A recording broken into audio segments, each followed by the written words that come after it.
Hello दोस्तों, सुप्रभात। कैसे हो आप सब? उम्मीद करता हूँ स्वस्थ एवं मस्त होंगे। तो दोस्तों, फाइनली आप लोगों का हिंदी का एग्जाम हो चुका है। बच्चों, मैंने जिस सीक्वेंस में सभी प्रश्नों को रखा था, जिस सीक्वेंस में सारे प्रश्नों को बताया था, ठीक वैसे ही, ठीक उसी सीक्वेंस में सारे प्रश्न आए हुए हैं। मैंने बोला था बच्चों कि ये मेरी वीडियो आप सबकी एग्जाम के लिए बहुत यूजफुल एवं हेल्पफुल होने वाली है, और हुई भी। मेरे द्वारा जो भी प्रश्न बताए गए थे वो सारे के सारे प्रश्न इस प्रश्न पत्र में आए हुए हैं। बच्चों, मैं वे सारे प्रश्न दिखाना चाहूँगा कि कौन कौन से मैंने क्वेश्चन बताया था जो इस प्रश्न पत्र में आए हुए हैं। इससे पहले इस प्रश्न पत्र में जितने भी क्वेश्चन रखे हुए हैं उन सारे क्वेश्चनों को हल करते चलेंगे, सारे क्वेश्चनों को देखते चलेंगे। तो बच्चों, आप लोगों को बताया था ये पूरे जो पेपर है वो दो खंडों में वर्गीकृत है, दो वर्गों में बटा हुआ है, खंड अ और खंड ब। तो बच्चों, खंड अ में जितने भी प्रश्न रखे हुए हैं अल्टरनेटिव क्वेश्चन, वो सारा का सारा देखते हुए चलेंगे और सॉल्व भी करते हुए चलेंगे। तो आते हैं खंड अ में जो प्रश्न फर्स्ट रखा गया है उस फर्स्ट प्रश्न की ओर। तो बच्चों, मेरा अल्टरनेटिव क्वेश्चन, मेरा बहुविकल्पी प्रश्न कुछ पहला इस तरह है। बादल की मृत्यु किसकी रचना है? बादल की मृत्यु किसकी रचना है?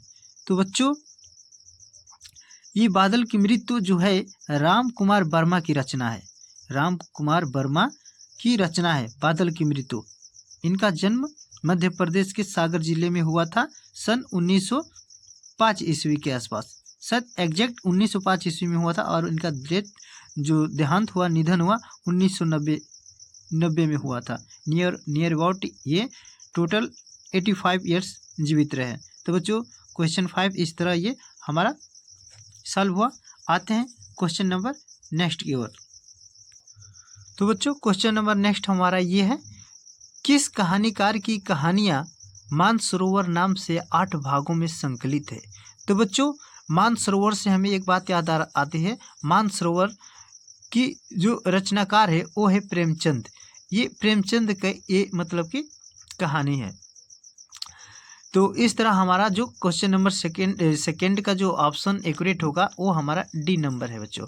D number is accurate answer of question number second. बच्चों, आते हैं क्वेश्चन नंबर थर्ड की ओर। शेखर एक जीवनी उपन्यास के लेखक है। शेखर एक जीवनी उपन्यास के लेखक है। बच्चों, ये वाला जो थर्ड क्वेश्चन रखा है ये बहुत लॉजिकली क्वेश्चन रखा हुआ है। ये बच्चे लोग कितने कंफ्यूज हो गए होंगे, हेजिटेट हो गए होंगे। शेखर एक जीवनी उपन्यास के लेखक है। तो इस उपन्यास के लेखक वत्स्यायन अज्ञेय जी हैं।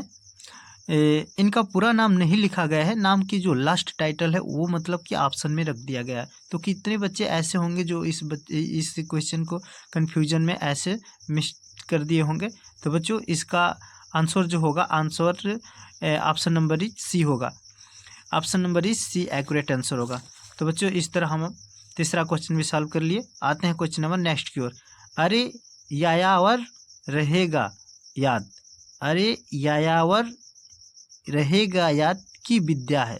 बच्चों, ये जो विद्या है ये एक यात्रा साहित्य के ऊपर आधारित है।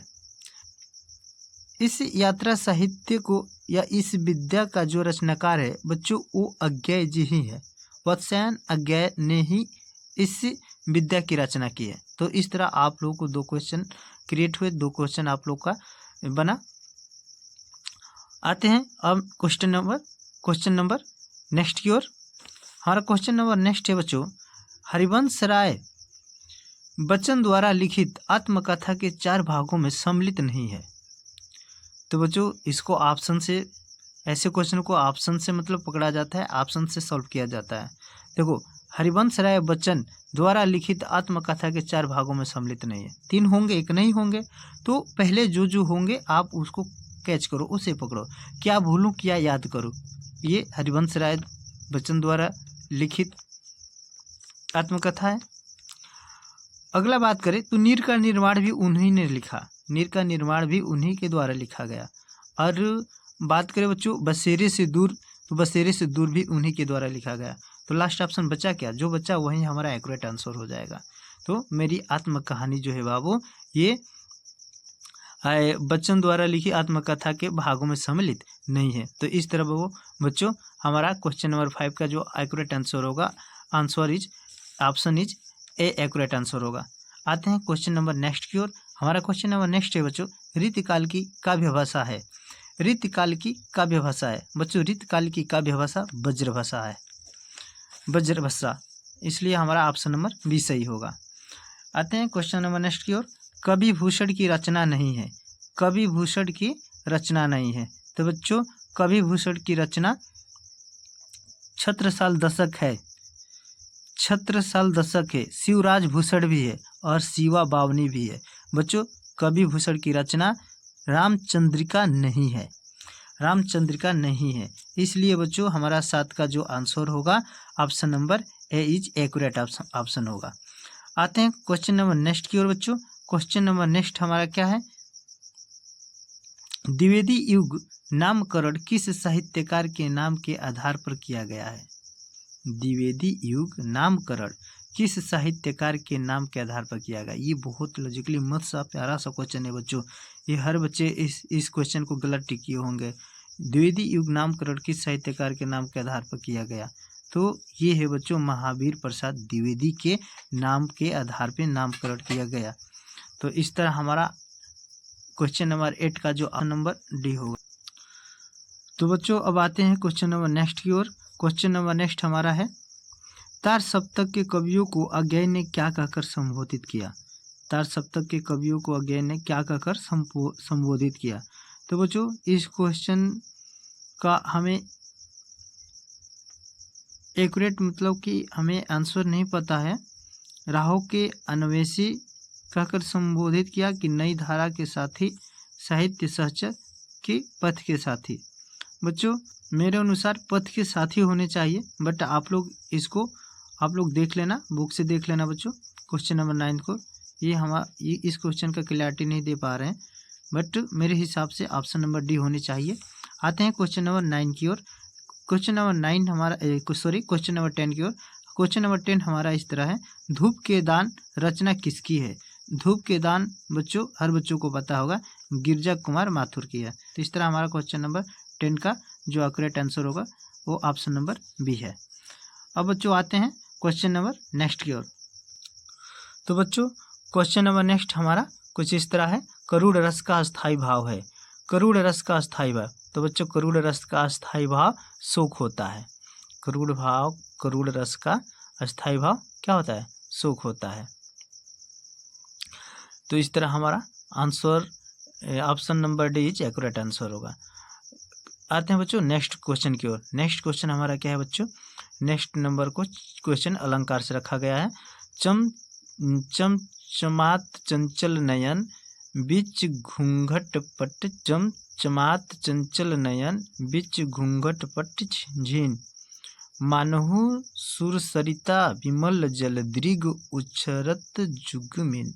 तो बच्चों ये इसमें देखो ये कौन सा अलंकार है, तो इसमें उपमेय में उपमान का ये कल्पना किया जा रहा है, ठीक है। बट इससे आप लोग कैच नहीं कर पाओगे। आप लोग मतलब जो भी अलंकार दे रखा हो, अगर उस अलंकार में मनहु जनहु मानो जानो ऐसे वर्ड आ रहे हो तो वो उत्प्रेक्षा अलंकार होता है। तो देखो बच्चों इसमें मानहु आया हुआ है, इसमें मानहु आया हुआ है, तो इससे हमारा उत्प्रेक्षा अलंकार बनेगा, ठीक है। ये ट्रिक है, आप लोग याद रखे रहना। तो इस तरह हमारा क्वेश्चन नंबर 12 का जो आंसर एक्यूरेट होगा वो है बच्चों option number C is accurate answer. तो इस तरह हमारा 12 नंबर क्वेश्चन भी हुआ। आते हैं क्वेश्चन नंबर नेक्स्ट की ओर। क्वेश्चन नंबर नेक्स्ट है हमारा, रोला छंद किस प्रकार का छंद है। बच्चों रोला छंद जो होता है ना वो सम मात्रिक छंद होता है, ठीक है, सम मात्रिक छंद होता है। तो आप लोग याद रखे रहना रोला छंद किस प्रकार का छंद है, तो सम मात्रिक छंद है। इस तरह हमारा 13 नंबर भी क्वेश्चन कंप्लीट हुआ। अब आते हैं नेक्स्ट क्वेश्चन की ओर। अध्यक्ष में प्रयुक्त उपसर्ग है। अध्यक्ष में आप सभी को पता होगा, इस क्वेश्चन को आप सभी टिक कर लोगे। क्वेश्चन नंबर 15, जिस समास का पहला पद संख्यावाची हो और उससे समुदाय का बोध होता है उसे कहते हैं। तो बच्चों आप लोग एक ट्रिक याद रखे होंगे शायद, समास का पहला पद संख्या गण आवत है। अर्थात कहने का मतलब ये है बच्चों कि जिस समास का पहला पद संख्या का बोध कराता हो उस समास को हम द्विग समास कहते हैं। समास के पहला ही पद में मतलब कि गणना का बोध होता है। जैसे आप लोग बता दें तिरंगा, तिराहा, चौराहा, ऐसे मतलब समास बने रहेंगे। चतुर्भुज, पंचभुज, ऐसे समास आएंगे। तो बच्चों इस संख्यावाची मतलब संख्या का बोध कराता है द्विगु समास। तो इस तरह हमारा क्वेश्चन नंबर 15 का जो आंसर ऑप्शन सही होगा बच्चों वो है ऑप्शन नंबर डी। अब आते हैं क्वेश्चन नंबर नेक्स्ट की ओर। खीर का तत्सम रूप है। खीर का तत्सम जो होता है, खीर का तत्सम रूप होता है क्षीर। खीर का होता है क्षीर। तो इस तरह आप लोग का 16 क्वेश्चन भी कंप्लीट हुआ। आते हैं क्वेश्चन नंबर नेक्स्ट की ओर। तस्मै में विभक्ति और वचन है। ये क्वेश्चन आप लोगों को वीडियो में बता रखे थे। तस्मै में विभक्ति और वचन, चतुर्थ विभक्ति और एक वचन होता है बच्चों। जो बच्चा वीडियो देखा होगा इस क्वेश्चन को आसानी से कर लिया होगा। इससे पहले सारी चीज़ ही आप लोगों को पढ़ाए हैं। उपसर्ग पढ़ाए हैं, प्रत्यय पढ़ाए हैं, समास पढ़ाए हैं, ठीक, तत्सम तद्भव, ये सारी चीज़ें पढ़ाए हैं। एक भी जो भी बच्चा मतलब कि मेरे द्वारा हिंदी पढ़ा होगा वो सारा का सारा क्वेश्चन कर आया होगा। क्वेश्चन नंबर 17 कंप्लीट हुआ। अब आते हैं क्वेश्चन नंबर 18 की ओर। हमारा 18 वाक्य कैसा है देखते हैं। जिस वाक्य से आश्चर्य, दुख या सुख का बोध हो उस वाक्य को कहते हैं। ये तो बहुत ईजी है बच्चों। जिस वाक्य से आश्चर्य, दुख या सुख का बोध हो उसको कहते हैं विस्मय आदि बोधक, विस्मय बोधक वाक्य। प्रश्नवाचक वाक्य प्रश्न करने के काम आते हैं।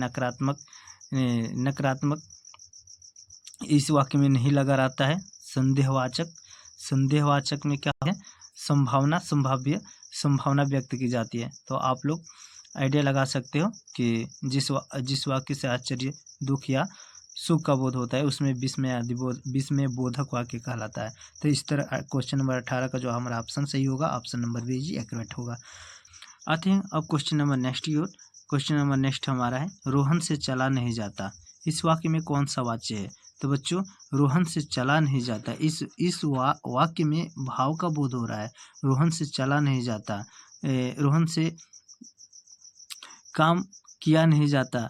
तो ऐसे मतलब कि वाक्यों में भाव का बोध किया जा रहा है, तो ये भाववाच्य हो जाएगा। ठीक है, तो रोहन से चला नहीं जाता। तो बच्चों क्वेश्चन नंबर जो 19 है हमारा, क्वेश्चन नंबर 19 का जो हमारा एक्यूरेट आंसर होगा वो होगा बच्चों option number D is accurate answer. तो बच्चों अब हमारा इस खंड का हमारा जो लास्ट क्वेश्चन रखा गया है वो बच्चों अविकारी और विकारी शब्द से रखा गया है। तो आते हैं क्वेश्चन नंबर अब लास्ट की ओर। क्वेश्चन नंबर हमारा लास्ट है, निम्नलिखित में अविकारी शब्द है। बच्चों जिन बच्चों को विकारी शब्द पता होगा वो इजीली इस क्वेश्चन को टिक कर लोगे। तो विकारी शब्द होता क्या है बच्चों, वही शब्द होते हैं जिनमें मतलब लिंग वचन कारक का रूप परिवर्तित होता रहता है, उसको हम विकारी शब्द कहते हैं। और ये अविकारी उसके विपरीत होते हैं, अपोजिट होते हैं। तो इस तरह बच्चों हमारा क्वेश्चन नंबर 20 का जो हमारा एक्यूरेट आंसर होगा वो होगा बच्चों हमारा option number is a accurate answer होगा। तो बच्चों फाइनली हम आप सबको खंड अ में जो भी मतलब कि जितने भी मतलब कि क्वेश्चन रखे हुए थे वो सारे के सारे आप लोगों को सॉल्व दिया। अब आते हैं बच्चों खंड ब की ओर। हमारा खंड ब में किस सीक्वेंस में क्वेश्चन रखा है वो आप लोगों को दिखाने का काम करेंगे। बट पिछली वीडियो में जिस सीक्वेंस में सारे प्रश्नों को रखे थे ठीक उसी सीक्वेंस में सारे प्रश्न इस रखे हैं। तो आप लोग को दिखा देना चाहता हूँ कि खंड ब में कौन कौन से प्रश्न वैसे हैं जो मैंने बता रखा था और वो सारे प्रश्न इस प्रश्न पत्र में आए हुए हैं। तो बच्चों आते हैं अब खंड ब की ओर। तो बच्चों फाइनली हम आ चुके हैं खंड ब की ओर। खंड ब में हम जिस सीक्वेंस में पहले क्वेश्चन रखा था ठीक उसी सीक्वेंस में मतलब कि फर्स्ट क्वेश्चन भी आया हुआ है गद्यांश से रिलेटेड। और बच्चों ये जो गद्यांश है बहुत से लोग ऐसे होते हैं जिनकी घड़ी भर के साथ से ही बुद्धि भ्रष्ट हो जाती है। ये जो गद्यांश लिया गया है बाबू ये संगत के प्रभाव पाठ से लिया गया है और जिनका रचना जयशंकर प्रसाद ने किया है। तो इस तरह आप लोग को और 3 क्वेश्चन आप लोग को बताया था कि 3 क्वेश्चन रखेगा और 3 क्वेश्चनों को तीनों को ऊपर लिखा हुआ है कि गद्यांश पर सभी प्रश्न के उत्तर दीजिए, सारे प्रश्न हल करने होंगे। ठीक, तो जैसे बोला था वैसा प्रश्न आया हुआ है और इसमें 2 दे रखा है अथवा करके। आप दोनों में से जिसको भी आंसर आपको भली बात आ रहा है आप उसका आंसर दे सकते हो। अब बच्चों आते हैं क्वेश्चन नंबर नेक्स्ट की ओर। क्वेश्चन नंबर नेक्स्ट हमारा क्या है आइए देखते हैं। आया था क्वेश्चन नंबर 2 पद्यांश से रिलेटेड होगा और यहाँ फाइनली पद्यांश से रिलेटेड आ चुका है। आप लोगों को बताया भी था कि इसको थोड़ा आप लेकर जाना। तो यहाँ पद्यांश से रिलेटेड क्वेश्चन आया हुआ है। ठीक, तो बच्चों इस तरह हमारा चौथा क्वेश्चन रहा। 5वां क्वेश्चन ये खंड काव्य से आप लोग को बताया था कि हमारा जो खंड काव्य होता है कर्ण से संबंधित मतलब कि आंसर देना होता है, इस तरह आया हुआ है। और जो फाइनली आप लोग को क्वेश्चन जो बताया था बच्चों, वो आप लोग को दिखा दे कि कौन सी वीडियो में बताया, इस प्रश्न पत्र में दे रखा है। तो आइए उस प्रश्न की ओर लेकर चल रहे हैं हम आपको।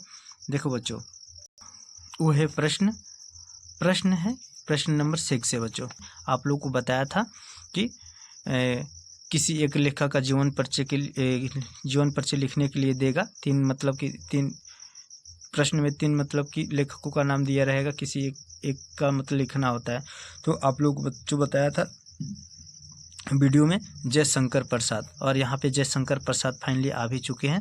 तो आप लोग जो बच्चा मतलब मेरी वीडियो देखकर गया होगा, ये इनकी जीवनी एकदम इजीली सरलतापूर्वक लिखने में सहायक हुआ होगा बच्चों। और क्वेश्चन आप लोगों को ये बताया था पार्ट 2 में आएगा, ये 2 यहाँ देखने को भी मिल रहा है। और दूसरा बताया था कवि से रिलेटेड एक जीवन परिचय लिखने का आएगा, और साथ साथ प्रमुख रचना भी, देखो यहाँ प्रमुख रचना भी रखा है।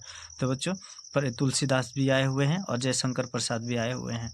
तो बच्चों कहने का तात्पर्य ये है कि जो भी मेरी द्वारा वीडियो क्रिएट किए जा रहे हैं एग्ज़ाम से रिलेटेड, एग्ज़ाम के प्रति, तो ये मेरी वीडियो आप लोग देखकर एग्ज़ाम हॉल में जाया कीजिए। इससे बहुत आप लोग को मदद मिलेगा, बहुत हेल्प मिलेगा। अभी आप लोग को यहाँ पे क्लैरिटी दिखाए ही कि मेरे द्वारा वीडियो जो भी क्रिएट हो रही है कितनी यूजफुल होने वाली है, कितनी हो भी रही है।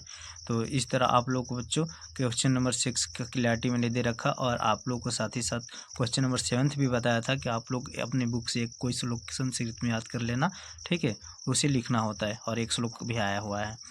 और आप लोग को साथ ही साथ बच्चों बताया था एक निबंध बताया था, वो निबंध दिखा देना चाह रहे हैं। वृक्ष धारा के आभूषण, आप लोग को वृक्ष रोपण से संबंधित मतलब निबंध मैंने बताया था, ठीक, वृक्ष के महत्व, तो उससे रिलेटेड एक मतलब कि यहाँ पे निबंध दे रखा है। तो बाबू वो जो भी बच्चा पढ़ा होगा ये निबंध लिखा होगा। तो बच्चों आज की मेरी वीडियो बस यहीं तक थी। अगर मेरी वीडियो आप सबको अच्छी लगी हो तो please like, subscribe and share ज़रूर करें। तब तक मेरे साथ ऐसे ही बने रहे। फिर मिलते हैं नेक्स्ट वीडियो में। Thanks for watching.